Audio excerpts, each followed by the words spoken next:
मित्रों, फिर मैं डॉक्टर शंकर गुप्ता आज भारत विचार के संदर्भ में अपने मन में कुछ उठते सवालों को आपके बीच रखने का प्रयास कर रहा हूँ। भारत एक विचार। प्रथम, भारत विचार एक नई सोच की प्रयोगशाला। भारत विचार एक नई सोच की प्रयोगशाला। प्रथम प्रयोग, क्या पढ़ाई करने वाले विद्यार्थियों को सरकार प्रोत्साहन राशि दे? प्रश्न है, क्या पढ़ाई करने वाले विद्यार्थियों को सरकार प्रोत्साहन राशि देगी? हर क्रांति एक विचार से जन्म लेती है मित्रों। आज हम एक नई यात्रा शुरू कर रहे हैं। यह समाचारों का मंच नहीं, आरोप प्रत्यारोप का मंच नहीं, बल्कि विचारों की प्रयोगशाला है।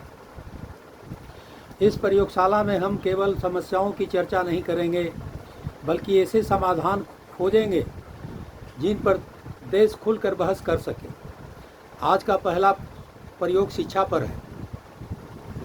कल्पना कीजिए कि भारत सरकार घोषणा करे कि जो विद्यार्थी 75% या उससे अधिक अंक प्राप्त करेंगे, नियमित उपस्थिति रखेंगे और अनुशासन का पालन करेंगे, उन्हें हर महीने एक निश्चित प्रोत्साहन राशि दी जाएगी। यह नौकरी का वेतन नहीं होगा, बल्कि शिक्षा के प्रति समर्पण का सम्मान होगा। पहला प्रश्न उठेगा, देश के पास इतना पैसा कहाँ है?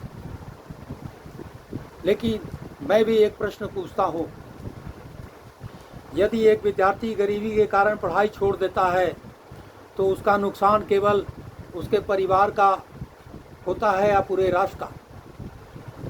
यदि एक विद्यार्थी गरीबी के कारण पढ़ाई छोड़ देता है तो उसका नुकसान केवल उसके परिवार का होता है या पूरे राष्ट्र का? जब कोई प्रतिभा आर्थिक मजबूरी में स्कूल छोड़ती है तो देश एक संभावित वैज्ञानिक, डॉक्टर, शिक्षक, इंजीनियर, सैनिक, न्यायाधीश या उद्यमी खो देता है।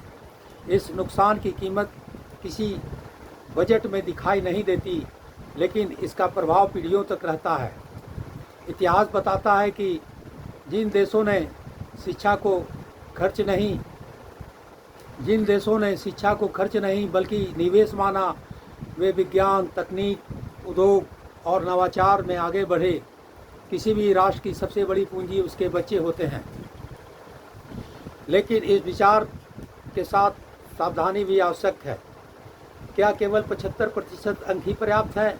क्या उपस्थिति, ईमानदारी, आर्थिक स्थिति और सीखने की प्रगति जैसे मानदंड भी जोड़े जाएं? क्या यह योजना चरणबद्ध तरीके से शुरू हो सकती है? क्या इसके लिए राज्यों और केंद्र की साझेदारी हो सकती है? यही प्रश्न इस प्रयोगशाला की खासियत है। सृजन विहार के माध्यम से आप लोगों के बीच मैंने रखा है मित्रों।